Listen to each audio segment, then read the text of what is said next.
হাসপাতাল খোলার পর চাকরির জন্য প্রচুর অ্যাপ্লিকেশন আর সিভি জমা করেছে জানেন। এই এলাকাটা গ্রাম হতে গেলেও গত 6 বছরে কিন্তু প্রত্যেক বছর 100টার বেশি ছেলে মেয়ে নিট ক্র্যাক করেছে। আর যারা পায়নি তারা প্যারামেডিক্যাল বা নার্সিং এর কোর্স করেছে। সত্যি অ্যাপ্রিসিয়েট করার মতো পুরো ব্যাপারটাই। এই বাংলার বা এই দেশের কোচিং সেন্টার গুলোরই উপর যাবে ম্যাক্সিমাম।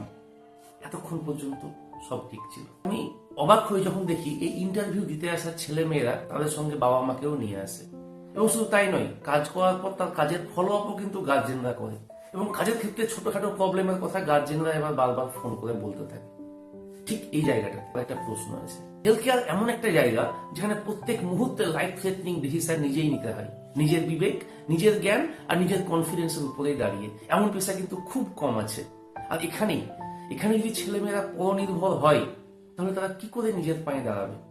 তাই একটা আমার ছোট্ট অনুরোধ এইসব নিট কোচিং সেন্টারের কাছে, আপনারা নিট ক্র্যাক করান, অবশ্যই করান, তবে হ্যাঁ, স্পুন ফিড করে কিন্তু নয়। আপনারা আপনাদের বাচ্চাদের শেখান কি করে ডিসিশন নিতে হয়, কি করে নিজের ভুলের দায় নিজে নিতে হয়, কিভাবে একা দাঁড়াতে হয়। কারণ ভালো ডাক্তার তো শুধু র্যাঙ্কে তৈরি হয় না, ভালো ডাক্তার তৈরি হয় দায়িত্ব নিতে শেখার মধ্যে। আপনারা কি মনে করেন? আমাকে একটু কমেন্টে আপনারা মতামত জানান তো।